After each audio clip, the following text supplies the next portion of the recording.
2 दिन रहने के बावजूद 2 दिन उनकी कस्टडी में थे।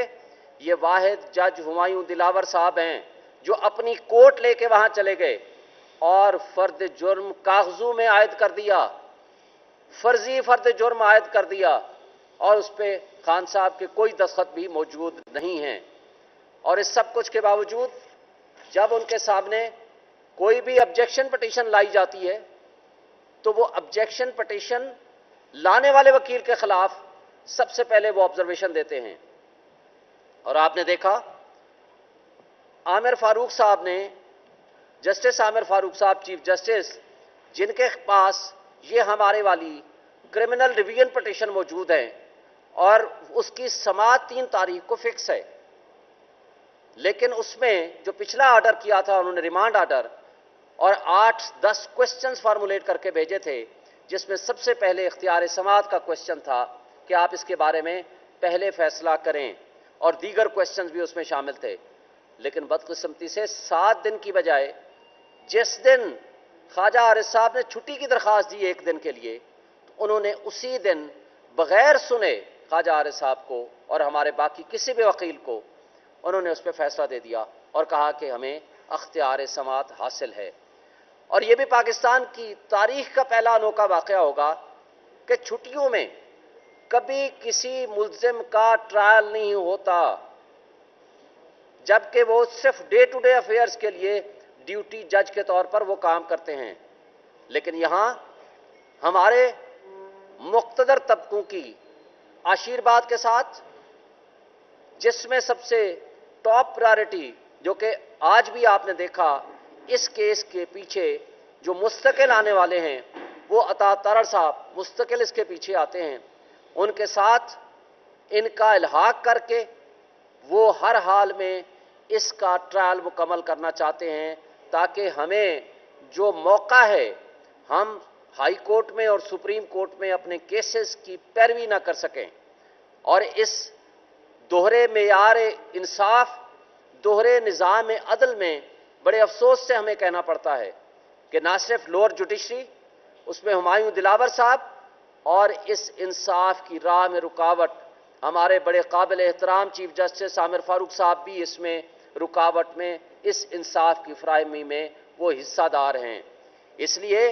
कि या तो वो हमारी ट्रांसफर एप्लीकेशन डिसमिस कर दें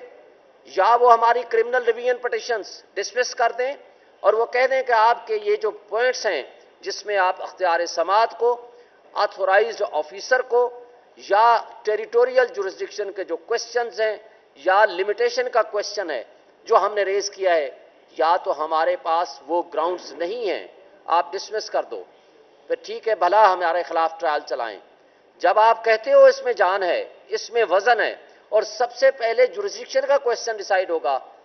तो जो ट्रायल कोर्ट उसमें प्रोसीड कर रहा है कम से कम उसको तो रोक दो। अगर आप उसको नहीं रोकते हैं तो इसका मतलब है कि वो जब इसका फैसला कर देंगे,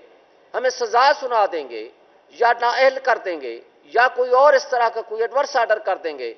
तो मुझे ये बताएं तो फिर हम अपने इन केसेस की पैरवी किस अदालत में जाकर करेंगे। तो इसलिए हम ये बजा तौर पर समझते हैं कि इस वक्त इंसाफ का कत्ल हो रहा है और उसमें जो प्लेयर्स हैं, जो उसमें एक्टर्स हैं, जहां ये फाशिस्ट हुकूमत है जिसने 180 से ज़ायद मुकदमात खान साहब के खिलाफ बना दिए हैं, जो कि रोज आज भी वो 12 मुकदमात में पेश हुए हैं, जो कि सियासी मैदान में वो इनका मुकाबला नहीं कर सकते, तो उन्होंने इदारों को इस्तेमाल करना शुरू किया और इदारों में हमारे सारे इदारे इंक्लूडिंग एस्टेब्लिशमेंट, FIA, नैब और पुलिस उनके हाथ हुकूमत के सामने बांदी बन के खड़े हुए हैं ताकि वो खान साहब को अगर सियासत में मुकाबला नहीं कर सकते तो किसी ना किसी तरीके से अदलिया के जरिए इंसाफ का कत्ल करके, इदारों को इस्तेमाल करके उनके खिलाफ कोई ऐसा फैसला लिया जाए जिस तरीके से ताकि वो किसी ना किसी हवाले से सियासत से आउट हो जाएं। लेकिन कौम जानती है, लोग जानते हैं, आवाम जानती है, ये इस तर्ज अमल से ना तो खान साहब की सियासत को माइनस कर सकते हैं, ना ही पब्लिक के जो गुस्सा, जो पब्लिक की अवेयरनेस है उसको किसी लिहाज से ख़त्म कर सकते हैं। और अगर ऐसा करने की कोशिश हुई तो हम आपको ये बताना चाहते हैं, पूरी कौम को ये बताना चाहते हैं, ये एक लिहाज से जिस तरह जुल्फकार अली भुट्टो का जुडिशल मर्डर कराया गया था, ये भी अदलिया के जरिए इंसाफ का कत्ल होगा। ये हमारे मुल्क की सबसे बड़ी बदकिस्मती होगी।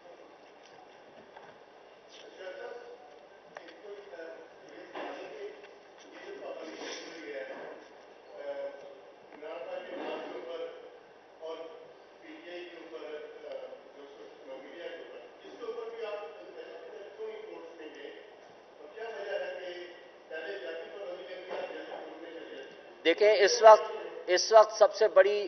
बुरी रिवायात ये कायम की हैं कि पाबंदी का जब हमने पूछा किसके पास है तो कहते हैं पैमरा कहता है हमने तो पाबंदी नहीं लगाई। जब हम हाई कोर्ट में इसमें पटिशन लेकर गए हैं तो हाई कोर्ट ने ये हुक्म दिया है, ये पिछले हफ्ते लगा था, कि पैमरा को अप्रोच करें और पैमरा इस बात को यकीनी बनाए कि इनका जो ग्रीवेंस है वो जेन्युइन है, और अब अगर उस पर भी हमारा ग्रीवेंस एड्रेस ना हुआ तो हम इसको दोबारा लेकर जाएंगे। ये मीडिया की आज़ादी के ऊपर एक बहुत बड़ा एक सवालिया निशान है कि ये लोग किस तरीके से मैनिपुलेट कर रहे हैं और मीडिया की आज़ादी को। आज किस तरह की सिचुएशन है, आप एक मिसाल आपको देता हूं। इमरान रियाज को आज 80 दिन गुजर गए हैं, उसका कोई नहीं पूछने वाला, कोई नहीं बताने वाला कि वो किसकी कस्टडी में है। एक छोटी सी मिसाल, बोल के anchor, senior anchor Jameel Farooqui ने एक अपनी ट्वीट की है कोई भी खान साहब के हक में, जो एक कोई ऑस्ट्रेलिया की एक यूनिवर्सिटी के स्टूडेंट का उन्होंने मिसाल दी है। सुबह जब आया उसको ऑफ एयर कर दिया गया। इतना प्रेशर है इस तरह से मीडिया के लोगों के ऊपर और मीडिया के ऊपर। जी एक मिनट, एक इंफॉर्मेशन प्लीज, एक वक्त में एक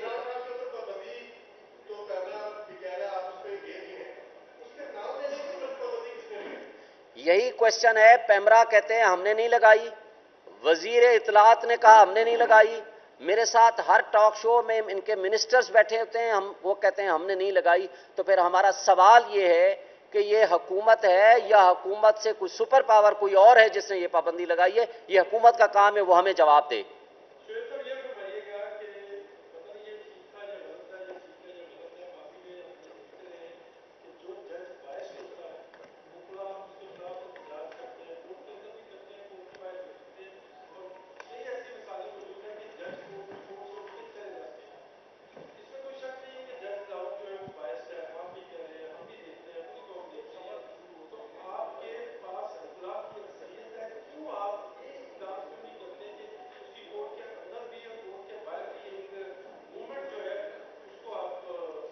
देखें, हम इस वक्त भी कानूनी तरीक़ाकार अडॉप्ट कर रहे हैं।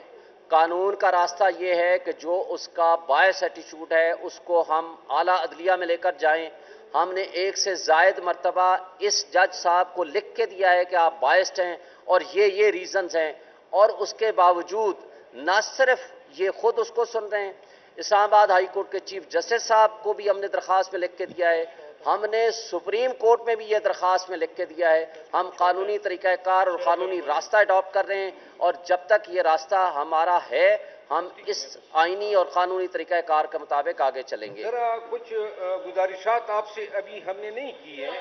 वो जरा आप अगर सुन लें।